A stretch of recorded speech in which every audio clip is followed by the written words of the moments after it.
Jayakumar sir, இதுல Prakash sir சொல்றாரு தாவேகா அரசாங்கத்தின் மீதான விமர்சனங்களை டைவர்ட் பண்றதுக்காக கைது நடவடிக்கைன்னு சொல்றாரு.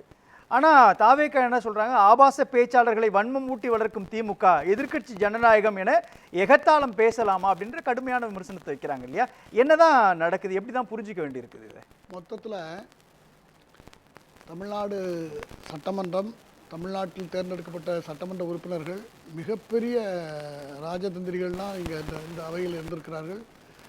எவ்வளவோ முரண்பாடு உள்ள கருத்துக்களை பேசியிருக்கிறார்கள், எவ்வளவோ விமர்சனங்களை சந்தித்திருக்கிறார்கள், எதிரும் புதிருமாக பேசியிருக்கிறார்கள். ஆனால் இப்போ கொஞ்ச காலமாக மிக தரக்குறைவாக பதங்களை பயன்படுத்துகிறார்கள். யார் காரணம்? இதற்கு கலாச்சாரம் சீரழிவு தான் காரணம். என்ன சார் கலாச்சாரம் 56 நாட்கள்லையா சார் மாறிடுது? இல்லை சார், இல்லை, சினிமாவில் என்னென்னலாம் பஞ்ச் டைலாக் உண்டோ அதெல்லாம் பயன்படுத்த ஆரம்பிச்சிட்டாங்க. அது எல்லா தரப்புலையும் பயன்படுத்துகிறாங்க. இப்போ சாதாரண இதாக மக்களும் பயன்படுத்துவாங்க. அது ரொம்ப மேலும் ரொம்ப காங்கிரஸ் காலத்துலலாம் இருந்த பேச்சுக்களெல்லாம் ரொம்ப நல்லாயிருக்கும். காங்கிரஸில் இருந்த தலைவர்கள்லாம் பேசுனது, அந்த காலத்தில் இருந்த திமுகவில் உள்ள தலைவர்கள் பேசுனதெல்லாம் நான் கேட்டிருக்கேன். நிறைய டைம் இருக்கும்போதெல்லாம் கேட்குறது உண்டு. ஆனால் அந்த மாதிரிப்பட்ட ஒரு சட்டமன்றத்தில் உறுப்பினராக இருந்து கொண்டு நான் நீ என்ன பெரிய வாடா போடான்னு ஒருமையில் பேசுகிறது, எலும்பை உடைச்சி தான் அனுப்புவோன்னு சொல்கிறது, நீ சட்டமன்றத்தை போட்டு நாங்கள் எலும்பை உடைச்சி தான் அனுப்புவோம் அப்படின்னு சொல்கிறது, நான் என்ன கோமாளியா அப்படின்னு சவால் விடுறது எல்லாம் அதை ஏற்றுக்கவே முடியாது. அது 19 சப்-கிளாஸ் 1 பேச்சு சுதந்திரம் இருக்குது அதனால பேசினாருன்னு சொல்லி அதை கடந்து போக முடியாது சார். ஏற்றுக்க முடியாது அது. இல்லை, அது அப்படிப்பட்ட பேச்சு இல்லை சார், அப்படிப்பட்டு பேசக்கூடாது. அப்படியெல்லாம் ஒரு முதலமைச்சர் சார், இந்த நாட்டோட 7.5 கோடி மக்களுடைய தலைவர் அவர். அது யாராக வேணா இருக்கட்டும், எந்த கருத்து வேறுபாடாக இருக்கட்டும், அரசியல் கட்சியில் வேணால் முரண்பாடு இருக்கலாமே தவிர முதலமைச்சராக தேர்ந்தெடுக்கப்பட்டதுக்கு அப்புறம் அவர் நமக்கு முதலமைச்சர். அங்கதான் சார் என்ன சொல்றாரு, முதலமைச்சரே இப்படி பேசும்பொழுது அது மற்றவர்களுக்கு வழிவகுக்கலையா தவறான பாதைக்கு, தவறான புரிதலுக்கு? ஒரு முதலமைச்சர் டேஷ் விட்டு பேசலாமா? ஒரு முதலமைச்சர் மக்கள் மன்றத்திலேயோ அல்லது சட்டமன்றத்திலேயோ போய் கொத்து புரோட்டா போட்டுட்டாங்க அப்படின்னு பேசலாமா? ஒரு முதலமைச்சர் தவறான கருத்துக்களை பொது வெளியில பதிவு செய்யலாமா? அப்போ தவறான கருத்துக்களை பதிவு செய்யும் பொழுது அவங்க ஆதங்கப்படுறாங்க, அவங்க கோவப்படுறாங்க அப்படின்ற இடத்துல நோக்கி நக்கீரன் பிரகாஷ் சார் நகர்த்துறாரு. அதாவது தவறு யார் செய்தாலும் தவறு தான். நான் இதே வாதத்தை அந்த சம்பவம் நடந்த அன்றைக்கு இதே மேடையில் விவாதித்திருக்கிறோம். நான் அப்போது கண்டித்திருக்கிறேன். நான் அவருக்கு வக்காலத்து வாங்கவில்லை. முதலமைச்சர் திரு விஜய் அவர்கள் பேசினதும் மிக மிக கண்டனத்துக்குரியது. ஒரு முதலமைச்சருங்கிறது ஒரு ரோல் மாடலாக இருக்கணும். ஜனங்கள், இளைஞர்களுக்கு, சிறுவர்களுக்கு, எல்லாருக்கும் ரோல் மாடலாக இருக்கணும். ஏன்னா அந்த ஒரு எண்ணம் மைண்டில் வந்துடணும். அப்போ தான் அவங்க மக்களை மதிக்கிறதாக அர்த்தம். இல்லைன்னா மக்களை விளையாட்டாக எடுக்கிற மாதிரி, தமாஷ் பண்ணுற மாதிரி அர்த்தமாயிடும். இது அவர் செய்திருந்தாலும் தப்பு, அவர் பேசுனதும் தப்பு. திருச்சியில் அல்லு சில்லுன்னெலாம் பேசினார்ல, அதெல்லாம் அன்றைக்கே கண்டித்திருக்கிறோம். அதைத்தான் நான் சொல்லக்கூடாதுன்னு அன்றைக்கி சொன்னேன். இன்றைக்கி அதுக்கப்புறம் அதை ஞாபகப்படுத்தினது என்னதுன்னு சொல்லி. இப்போ பிரச்சனையினுடைய எல்லை அங்கிருந்து தான் வருது. அதனால் இல்லை, அதை தவிர்க்கணும் என்பது தான் என்னுடைய. இப்போ இந்த கேஸ் ஆகிருக்கு, இப்போ கைது பண்ணி இன்றைக்கி இதை கோர்ட்டுக்கு போனால் நீதிபதியின் முன்னால் அது பரிசீலிக்கப்படும். கோர்ட்டுக்கு கொண்டு போகிறாங்கன்னு வைங்க, இது நீதிபதியின் முன்னால் இது பரிசீலிக்கப்பட்டு இந்த குற்றத்தன்மை உண்மையிலேயே இவர் இப்படி பேசுனதுனால அதனால் பாதிக்கப்பட்டவர் உண்மையிலே மன உளைச்சல் ஏற்பட்டிருக்குமா? ஆனால் ஒரு சட்டமன்றத்துக்குள்ள உட்கார்ந்துகிட்டு தமிழ்நாட்டினுடைய முதலமைச்சரை செய்கை காட்டி பேசுறதெல்லாம் சரியா? இப்போ அவங்க அதுக்கு கோவப்பட தானே சார். நான் அதை சொல்லிட்டேன் உங்கள்கிட்ட, நான் முதலே சொல்லிட்டேன். அது தவறுன்னு சொல்லியாச்சு. இன்னும் அதை பேசுறதுக்கு அது தவறு. முதலமைச்சரை சொல்லல, முதலமைச்சரை பற்றி பேசுறாங்க இல்லையா? அப்போ நாகரிகமான ஒரு அரசியலை முன்னெடுக்க வேண்டிய எதிர்கட்சிகள் என்ன பண்ணிருக்கணும்? ஏன் அதை தனியா ஒரு கட்சி ரீதியிலான விஷயமாகவோ தனிப்பட்ட தாக்குதலா ஏன் பார்க்கணும்? எதிரெதிரான விமர்சனங்களா அதை புரிஞ்சுக்கலாம் இல்லையா? அதை நோக்கி நகர்த்தலாம்ல சார். இப்படி எலும்பு உடைப்பேன், கை காலை உடைச்சு அனுப்புவேன்றதெல்லாம் அது விமர்சனமாவோ பேச்சு சுதந்திரத்திலேயோ அது வராது. அது முழுக்க அது ஒரு வன்மமான பேச்சு தான். அதை நீதிபதி பார்வையில் அது எப்படி வருதுன்னு எனக்கு தெரியாது. ஏன்னா இது எந்த தன்மையில் பேசினார்? ஒரு பொதுக்கூட்டத்தில் பேசியிருக்கிறார். நேற்றோ முந்தா நாள் நினைக்கிறேன், கோயில்பட்டியில் ஒரு பொதுக்கூட்டத்தில் திமுகவுடைய தலைவர்களெல்லாம் வைத்துக்கொண்டு வீராவேசமாக பேசியிருக்கிறார். அவர் பேசுவதுடைய அப்போ அவர் இதில் என்னெல்லாம் பரிசீலிக்கப்படும் என்று சொன்னால், இதற்கு பின்னால் இருக்க வேண்டிய காரணங்கள், இவர் இப்படி பேசினால் அடுத்த தாவேக்கால இருக்கிறவங்க அவங்க அங்கேயும் சுறுசுறுப்பாக இவங்களை போல பேசுகிறவங்க இருந்து அவங்க ஒரு இடத்துல பேசி ரெண்டு அணிக்கு மோதல் ஏற்பட்டு அது பெரிய கலவரமாக மாறினா அங்கதான் பிரச்சனை. அதனுடைய முடிவு யார் உருவாக்குனது? யார் உருவாக்கியிருந்தாலும் அது இவருக்கு முன்னே நிறைய பேசியிருக்காங்களே. திமுக காரங்களை பற்றி பேசுறதுக்கு சொல்லியா கொடுக்கணும். திமுக காரங்களை அவங்க பத்தி இந்த இஷ்யூல நம்ம சொல்ல பேசவே வேண்டிய இல்லைங்க சொல்லி தான் மக்களுக்கு தெரியும் அவசியம் அவங்க இல்லை. இந்த இஷ்யூல பேசு சட்டமன்றத்துல ஒரு நிகழ்வு இல்ல அவங்க- சார் குமார் சார், சட்டமன்றத்துல ஒரு நிகழ்வு நடக்குது. தாவேகாவுடைய அமைச்சர்கள் பேசுறாங்க, தாவேகாவுடைய முதலமைச்சர் பேசுறாரு, மக்கள் மன்றத்திலயும் வந்து பேசுறாங்க, அவங்க ரியாக்ட் பண்றாங்க. சார் ஒரே நிமிஷம், சட்டமன்றத்தில் ஒரு நிகழ்வு நடக்குது, ஓடிட்டாங்க, இனிமே கதவை பூட்டிட்டு தான் சட்டமன்றத்தை நடத்தணும்னு சொல்லும்பொழுது அவங்களுக்கு காயம் வராதா, அவங்களுக்கு கோபம் வராதா, அந்த கோபத்தை ரியாக்ட் பண்றாங்க. சார் அது வந்து அந்த வார்த்தையெல்லாம் பயன்படுத்தணும்னு அவசியம் இல்லை. அது தப்பு தான், அதெல்லாம் தப்பு தான். இந்த அளவுக்கு இதையும் அந்த தப்பையும் கம்பேர் பண்ண முடியாதுங்க. இது வந்து இது ஒரு அப்படியே டைரெக்டாக முதலமைச்சர் இப்படி சொன்னா தான் முதலமைச்சர் நம்முடைய தலைவர் கட்சி தலைவர் திரு மு.க. ஸ்டாலின் அவர்கள் நமக்கு பெரிய ஆனர் கொடுப்பாருன்னு எண்ணம் உள்ளே இருந்திருக்கும் அந்த எம்எல்ஏக்கு. அந்த மார்க்கண்டேயன் இருக்கார அவருக்கு அந்த எண்ணம். இப்போ எப்படி தான் எல்லோரும் பேசுகிறது, இப்போ அனிதா ராதாகிருஷ்ணன் எடுத்துக்கோங்க, அவர் பேச்சும் அப்படி தான். எல்லோரும் என்ன நினைக்கிறாங்கன்னா, பொதுமக்கள்கிட்ட பேசுகிறோம், இப்போ நாங்கள் டிவியில் பேசிகிட்டு இருக்கோம், நீங்கள் கேள்வி கேட்குறீங்க, நாங்கள் பதில் சொல்கிறோம், எனக்கெல்லாம் அந்த பயம் உள்ளே இருந்துகிட்டே இருக்கும். எதை வேணாலும் பேசலான்னு நான் பேச மாட்டேன். ஏன்னா பார்த்துக்கிட்டு இருக்கிறது மக்கள். நம்ம நாளைக்கு வெளியே போனால் அவங்க முகத்தை தான் பார்க்கணும், அவங்க நம்மளை பார்க்கணும். அப்போ இவர் என்ன பேசினாருங்கிறது நோட்டீஸ் ஆகும். அதில் அவ்வளோ உணர்வு எங்களுக்கே இருக்கிறது. ஆனால் ஒரு லட்சக்கணக்கான மக்களால் தேர்ந்தெடுக்கப்பட்டு சட்டமன்றத்துக்கு போய் அரசியல் கட்சியினுடைய அதிகார வரம்புகள் எல்லாமே கவர்மெண்ட் ஃபார்ம் பண்ணுற வரைக்கும் தான். அதுவே நிறைய பேருக்கு தெரியாது. அரசியல் கட்சி கவர்மெண்ட் ஃபார்ம் ஆகிட்டுதுன்னா கவர்மெண்ட் ஆகிடும், முதலமைச்சர் ஆயிடுவார், அங்கே இருக்கிற எம்எல்ஏக்கள்லாம் பவரில் இருப்பாங்க, மந்திரிகள் அரசாங்கத்தை நடத்துவாங்க. எதிர்க்கட்சிகள் வந்து 1000 இருந்தாலும் குறைகளை சொல்லலாமே தவிர அவங்க எடுத்த முடிவை இவங்களால் மாற்ற முடியாது. இது நிறைய பேருக்கு புரியறது இல்லை. இதுக்கு கிளாஸே எடுக்கணும்னு நினைக்கிறேன் நான். இல்லை, அங்கே தான் பிரகாஷ் சார் என்ன சொல்கிறாரு, விசிகா ஒரு கோஷம் வைக்குது, அடங்க மறு அத்துமீறு அப்படின்றது. அப்போ அவங்க என்ன வன்முறையை தூண்டுறாங்களா? அவங்களுடைய உரிமையை பேசுறாங்க, ஒடுக்குறியேன்னு சொல்றாங்க. அதே பார்வையை தான் இவங்களும் முன்வைக்கிறாங்க. தர்மபுரி பிரச்சனை என்ன காரணம்? இதுதான் காரணம், அவர் சொன்னதான் காரணம். தர்மபுரி போல நிறைய இடங்களில் கம்யூனல் கிளாஷ் வந்ததுக்கு இது போல இதெல்லாம் ஒரு காரணமா இருந்தது. என்ன சார் சம்பந்தம் இருந்தது? ஒரு காலத்துல இருந்தது.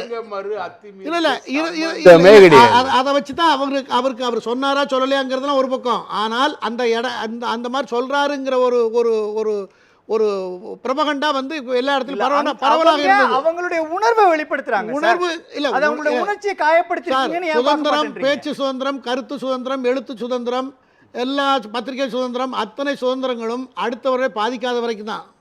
அடுத்த உங்க மூக்கில் கையை நான் தொடறதுக்கு எனக்கு உரிமை கிடையாது. ஆகையினால ஆர்டிகல் 19 சப்ளாஸ் 1 என்ன சொல்றதுன்னா, பேச்சு சுதந்திரம்ங்கிறதுக்கு அடுத்தவங்களை பாதிக்காத வரைக்கும் தான் பாதிச்சிருக்குன்னு அர்த்தம். ஆமா, கரூர் சம்பவத்துல பழி தீர்ப்போம்னு சொல்றாங்க. கரூர் சம்பவத்துல யாராவது தாவேகாவையோ முதலமைச்சரையோ பழி தீர்க்கிற மாதிரி செஞ்சாங்களா? சுப்ரீம் கோர்ட் வரைக்கும் இருக்கிறப்ப செஞ்சிருக்கலாம்ல சார், அவங்க செய்யலையே சார். சுப்ரீம் கோர்ட் அவங்களுடைய காயத்தை நீங்க அந்த கேஸ் அட்மிட் ஆனதே அந்த வார்த்தையால தான். அவருக்கு எதிரான கேஸ் சுப்ரீம் கோர்ட்ல நின்னதுக்கு காரணமே இந்த வார்த்தை தான். ஆதோ அர்ஜுனுடைய வார்த்தை தான். அது கண்டனம் பண்ணி இருக்கிறது. அதனால தான் அவரை கண்டனம் பண்ணலையா அவங்க? அதை இல்ல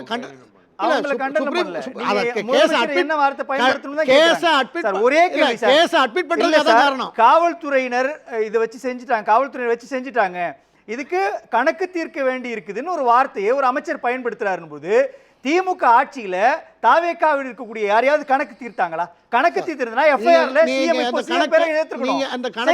நீங்க அந்த கணக்கு எந்த மாதிரி கணக்கு போடுறீங்கிறது நான் என்ன மாதிரி கணக்கு போடுறேன்னு நான் சொல்றேன். அவர் என்ன கணக்குல சொல்லியிருப்பார் என்று சொன்னால், கரூரில் நாங்கள் போனோம், அந்த கூட்டத்தை வேணும்னுக்கே அதில் வந்து நீங்கள் ஏதாவது கலெக்டாக பண்ணி விட்டு அது கெட்ட பேர் வரட்டும்னு நீங்கள் நினச்சிங்க. நாங்கள் அதிலும் தப்பிச்சிட்டோம். நாங்கள் அதிலும் தப்பிச்சிட்டோம். ஆனால் உங்களை அதுக்கு பழி நாங்கள் தீர்ப்போங்கிற அர்த்தத்தை தான் பேசியிருக்கோம். நடக்கிறப்ப எப்படி சார் பழி தீர்க்க முடியும்? அரசியல் நியாயப்படுத்தவில்லை, அது பேசுறது தவறு. அங்கதானே சார் உணர்ச்சியை தூண்டிருக்கீங்க சார். உங்களுக்கு புரியுதா லாஜிக்கு? பழி தீர்க்க ஒரு கணக்கு தீர்க்க வேண்டி இருக்குதுன்னு சொல்ல வேண்டிய அவசியம், இன்வெஸ்டிகேஷன் இருக்குது, சிபிஐ விசாரிக்குது, உச்சநீதிமன்றத்தினுடைய நீதிபதியினுடைய கண்காணிப்புக்குள்ள இருக்கும் பொழுது நீங்க நிர்வாகம் உங்க கையில் இருக்குன்னா நீங்க எப்படி பழி தீர்க்க வேண்டியிருக்கு, கணக்கு பார்க்க வேண்டியிருக்கும்? கணக்குன்னா நீங்க அரசாங்கம் முதல்ல உங்ககிட்ட அதிகாரம் இருந்தது, எங்களை பழி தீர்க்க முயற்சி பண்ணீங்க. எங்ககிட்ட அதிகாரம் இருக்கு. திமுக அதிகாரம் இருந்துச்சுல்ல, தாவேகாவுடைய தலைவராக இருந்த ஜோசப் விஜய் மீது எஃப்ஐஆர்ல சேர்க்கப்பட்டுச்சா? நான் தாவேகாரன் இல்ல, நான் பொதுவா கேக்குறேன்.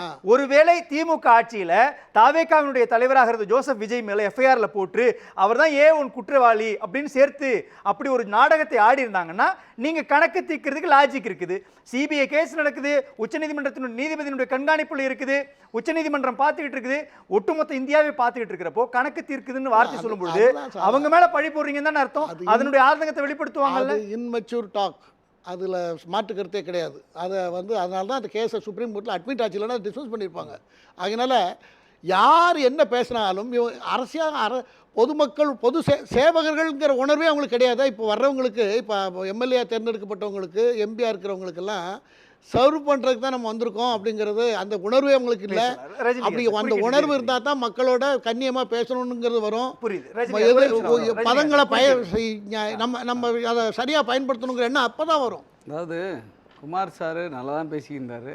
திடீர்னு சம்மந்தம் இல்லாமல் தருமபுரி கலவரத்துக்கு அடங்கமறு, அத்துமீறு, திமிரியலு, திருப்பேடி ஒரு நிமிஷம் இருங்க, அதுதான் காரணம்னு சொல்கிறாரு. இப்போ தருமபுரியில் நடைபெற்ற இந்த வன்முறையை குமார் சார் ஒரு வகையில் ஆதரிக்கிறார். மிக தவறான விஷயம். அடங்கமறு, அத்துமீறு, திமிரியலு, திருப்பேடி என்பது ஒரு அரசியல் முழக்கம். அடங்கமறுன்னா அடக்குமுறைக்கு அடங்கமறு, அத்துமீறினா உன்னை தடுத்தால் அந்த எல்லைக்குள் நிற்காதே, நீ கோயில் நுழைவோ அல்லது சுடுகாட்டு பாதையோ அல்லது எதுவாக இருந்தாலும் உன்னை சாதியின் பேரால் ஒரு எல்லை வகுத்தால் அந்த எல்லைக்குள் நிற்காதே.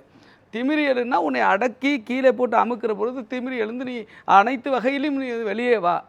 திருப்பி அடினா அடின்னு சொல்கிற, திருப்பி அடி, உன்னை அடித்தா விடாத திருப்பி அடி, கருத்தியால் திருப்பி அடி, கொள்கையால் திருப்பி அடி, எப்படி வேணுமா திருப்பி அடி எடுத்துக்கலாம். இது ஒரு விடுதலை முழக்கம். இதுக்கு போய் சாதி வெறியர்களுடைய நடவடிக்கையை நியாயப்படுத்துவது என்பது எப்படி சரியாக இருக்க முடியும்? அவர்கள் தலித் அல்லாதோர் ஒரு நிமிஷம் தலித் அல்லாதோர் பாதுகாப்பு பேரவைன்னு தொடங்கியதும், நாடக காதல் என்று அவதூறு பரப்பியதும், நசுக்கும் அவர் சொல்லிட்டார்ல, அதுக்கு நான் பதில் சொல்றேன். அப்போ மிக மிக அபத்தமான இந்த வாதத்தை குமார் சார் வைப்பது ஏற்புடையதல்ல. அவர் தாவேக்கா கிடையாது தெரியும், ஆனால் பாஜக ஆதரவாளர் என்பதை நாம் எல்லாருக்கும் தெரியுங்கிறதை நான் அந்த நேரத்தில் தெரிவிச்சுக்கிறேன். இப்போ இது அப்போ எப்படி தான் புரிஞ்சிக்க வேண்டியது இருக்குது? தாவேக்காவினுடைய நிர்வாகிகள் பேசுறது இல்லை முதலமைச்சர் பேசுறது ரியாக்ட் பண்ணுறாங்கன்னு எடுத்துக்க வேண்டியது இருக்குது. அதில் எப்படி அது ரியாக்ஷன் கிடையாது. அதாவது என்ன அது அண்ணன் சொன்னாங்க, இப்போ அண்ணனுமே அந்த வார்த்தையை சொன்னதுனால தான் சார் சொன்னார். அது அதுக்கு அண்ணனுக்குமான பதிலும் அது. ஆனால் அண்ணன் சொன்னாங்க ரஜினிகாந்த் சரியாக பேசுகிறாரு, எங்கள் தலைவர் எழுச்சிதம் சரியாக பேசுகிறாரு, எல்லாரும் அப்படி பேசுகிறாங்களே. சார் எல்லாரும் எங்கள் கட்சிக்காரங்க யாரும் அப்படி பேச மாட்டாங்க. அதை நான் அவர் என்ன சொல்கிறாரு, ஒரு செய்தி தொண்டனுடைய மனநிலை உணர்வு பூர்வமாக மாறிட்டான் சார், அதை தான் சொல்ல வரேன். அண்ணன் சொல்கிறது ஒரு கடைக்கோடி தொண்டன் பேசினா ரைட்டு, ஒரு மக்கள் பிரதிநிதி, மக்களால் தேர்ந்தெடுக்கப்பட்ட சட்டமன்றத்தில் சட்டத்தை உருவாக்கக்கூடிய இந்த தமிழ்நாட்டுக்கான சட்டத்தை இயற்றக்கூடிய தமிழ்நாட்டு மக்களுக்காக ஆட்சி நடத்தக்கூடிய அதில் அங்கம் வகிக்கிற ஒருவர் பேசலாமா? அதான் கேள்வி. உங்களுடைய கட்சியுடைய தலைவரை இன்னொரு கட்சியினுடைய தலைவர் விமர்சிச்சார்னா உங்களால் அதை அமைதியா இருந்து பார்த்துட்டு இருக்க முடியுமா? இல்ல விமர்சனம் சார், விசிகாவுடைய தலைவர் தொல் திருமாவளவன் ஒருத்தர் விமர்சிக்கிறாரு, கொத்து புரோட்டா போட்டுட்டாங்க அப்படின்னு சொல்லி பேசுறாருன்னா அதை இன்னொரு கட்சியினுடைய பிரதிநிதியா உங்களால ஏற்றுக்க முடியுமா? சார், நாங்கள் விமர்சனத்தால் எதிர்கொள்கிறோம், அதில் எந்த மாற்று கருத்தும் கிடையாது. வேற எங்கேயாவது நாங்கள் வன்முறையை போய் தூண்டுறது கிடையாது. எங்கள் தலைவர் அதை விரும்பவும் மாட்டார். அப்படி யாராவது ஒரு அடிமட்ட தொண்டர்கள் ஒரு உணர்ச்சி வசப்பட்டால் கூட அது தவறு என்று சுட்டி காட்டுவார். அதில் மாற்று கருத்து கிடையாது. விமர்சனத்தை விமர்சனமாக எதிர்கொள்ள வேண்டும், கருத்தியலை கருத்தியலாக எதிர்கொள்ள வேண்டும். அண்ணன் சொன்னாங்க, வால்டேர் என்கிற அந்த அறிஞர் என்ன சொல்ற, ஜெர்மானிய அறிஞர் சொல்கிறாரு, பிரெஞ்சு அறிஞர் என்ன சொல்கிறாரு, உன்னுடைய கருத்தில் எனக்கு உடன்பாடு இல்லை, ஆனால் அந்த கருத்தை நீ சொல்லுவதற்கான உன்னுடைய உரிமைக்காக என்னுடைய உயிரையும் கொடுத்து அந்த உரிமையை காப்பாற்றேன்னு சொல்கிறாரு. அந்த கருத்து என்பது வேறு, ஆனால் வன்முறை என்பது வேறு. அதாவது என்னென்னா 1902 பற்றி சொன்னார். 1901A என்பது கருத்து சுதந்திரம், அதில் பிரச்சனை கிடையாது. ஆனால் 1902 ஆஃப் இந்தியன் கான்ஸ்டிடியூஷன் ஒன்று இருக்குது, அரசமைப்பு சட்டத்தில் 1902 என்ன சொல்லுதுன்னா, அதாவது அந்த கருத்து சுதந்திரத்துக்கு ஒரு எல்லை இருக்கு, அந்த எல்லையை மீறக்கூடாது என்று அரசமைப்பு சட்டமே சொல்லுது. இப்போ இந்த இடத்துல யார் எல்லையை மீறினது? நிச்சயமாக மார்க்கண்டேயன் எல்லையை மீறி இருக்கிறார். தூண்டு இருக்காங்கல்ல, தூண்டுதல் என்ன? அவரு தானாகவே பேசலைங்க சார், தன்னெழுச்சியாக பேசல. ஏதோ ஒரு நிகழ்வு, அந்த நிகழ்வுக்கான ரியாக்ஷன் நடக்குதுங்க. அந்த ரியாக்ஷன் ஆத்திரத்தினுடைய அல்லது உணர்ச்சி மிகுதலினுடைய வெளிப்பாடா நடக்குது. அப்போ தூண்டினவங்களை பற்றி நம்ம ஏன் பேச மாட்டோம்? அதாவது தூண்டினது என்பது அது எங்கேயாவது உங்களை அடிப்பேன், குத்துவேன், வெட்டுவேன் எங்காவது விஜய் சொன்னாரா? தாவேக்கா சொன்னதா? உங்க தலைவரை பார்த்து உங்களுக்கு பிரதானமாக எதிர்க்கட்சியாக இருக்கக்கூடிய இன்னொரு கட்சியினுடைய தலைவர் திருமாவளவனை அவருடைய சொந்த தொகுதியிலே கொத்து புரோட்டா போட்டுட்டாங்கன்னு சொன்னா நீங்க ரொம்ப சாந்தமா நிதானமா பேசுவீங்க சார் அன்புமணி சொன்னார் சார், பானையை உடைச்சு அனுப்புங்கன்னு சொன்னார் சிதம்பரத்தில். அதுக்கு நாங்கள் பதில் வந்து வெற்றியால் நாங்கள் பதில் சொன்னோம். அதுதான் வந்து பதிலாக இருக்க முடியும். அதாவது என்னென்னா, புரிதல் இல்லாதவர்கள் எது வேணும்னு பேசுவாங்க, புரிதல் கொண்டவர்கள் அதில் வந்து கவனமாக இருக்கணும். அப்போ நான் என்ன சொல்கிறேன், விஜய் புரிதல் இல்லாமல்லாம் பேசலை. விஜய் வந்து கொத்து புராட்டாங்கிற அந்த வார்த்தையெல்லாம் தவிர்த்திருக்குன்னு என்னுடைய கருத்தும் கூட, அதில் மாற்று கருத்து இல்லை. நிச்சயமாக இப்போ பல விமர்சனங்கள் அவர் காதில் வாங்கியிருப்பார்.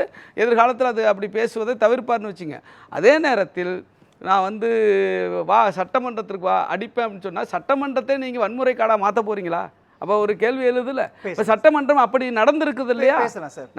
ரஜினி அவர்கள் சொல்கிறது 10 ரூபா அந்த பணம் வந்து அரசாங்கத்துடைய பணம் தான். அந்த 10 ரூபாயை எதுக்காக ஒதுக்கிட்டாங்க? 10 ரூபாயை ஒரு கடையில் எவ்வளோ பாட்டில் விற்கிதோ அந்த இல்லை அது கிளாரிட்டி கொடுக்கணும்ல. இதுக்கு இன்னும் புரியாமலே போய்கிட்டு இருந்தால் அதுக்கு ஒரு பாட்டிலுக்கு 10 ரூபாயை டெபிட் பண்ணிடலாம் அரசாங்க கணக்கில். அப்படி வச்சுருந்தாங்க. அந்த 10 ரூபா எதுக்காகன்னா இறக்குற கூலி அது இதுன்னு அதெல்லாம் சொல்லி அது 40% போய்கிட்டு இருந்தது. அதை இப்போது இவங்க நிறுத்தியிருக்கணுமே தவிர அதை கஜனாவுக்கு மாற்றிருக்கோன்னு சொல்கிறது தவறு. அங்கே ஒரு தப்பு நடக்கிறதுக்கு அது காரணமாக இருக்குது. அதை அவருக்கு கூட புரிஞ்சிருக்குமான்னு தெரியாது. திரும்ப யோசிக்கட்டும். ஏன்னா அதை இல்லை முழுசாக கட் பண்ணணும். அதை முழுசாக கட் பண்ணிடுறோம். இல்லை அதாவது என்னன்னா, இருங்க அவர் குமார் அண்ணன் சொல்கிறதுலையும் நான் முரண்படுறேன். என்னன்னு கேட்டிங்கன்னா, அந்த 10 சொல்கிறேன், அந்த 10 ரூபா என்பது ஏற்கனவே பாக்கெட்டுக்கு போணுச்சு. இப்போ அந்த 10 ரூபா அந்த ஊழியர்களுடைய நலனுக்காக பயன்படுத்தப்படுது. புரியல உங்களுக்கு? இல்லீகலா நடக்கலன்ற இல்லீகல் என்பது அது இன்னொரு தலைப்பு. நான் முடிச்சிடுறேன் சார். பேசவே இல்லை சார். இப்போ இந்த பிரச்சனை நான் இதுக்கு வரேன். டு தி பாயிண்ட் சொல்லிடுறேன் சார். சார் இதில் இனியாவது இப்போ 2-3 இன்சிடென்ட் 2 மாதத்துக்குள்ளே நிறைய இந்த மாதிரி லூஸ் ஸ்டாக் நிறைய பண்ணியிருக்காங்க. முதலமைச்சர் சைடில் இருந்தாலும் சரி, முதலமைச்சர் சைடில் இருக்கிற ஆதவ அர்ஜுனா போன்றவர்களாக இருந்தாலும் சரி பேசியிருக்காங்க. இங்கேயும் திமுக சைட்லேயும் இப்போ தான் ஆரம்பிச்சிருக்காங்க. உதயநிதி ஆரம்பித்து இப்போ திரும்ப ஆரம்பிச்சிட்ருக்காங்க. இன்றைக்கி முதலமைச்சர் வந்து முன்னாள் முதலமைச்சர் திரு ஸ்டாலின் அவர்கள் லண்டன்லேருந்து நேற்று தான் வந்தாங்க. அவங்களாவது இதில் ஒரு கண்டனம் கொடுப்பாங்கன்னு நான் எதிர்பார்த்தேன். அதையும் அவர் செய்யலை. அது ஊக்குவிக்கிற மாதிரி தான். நன்றி சார். நன்றி.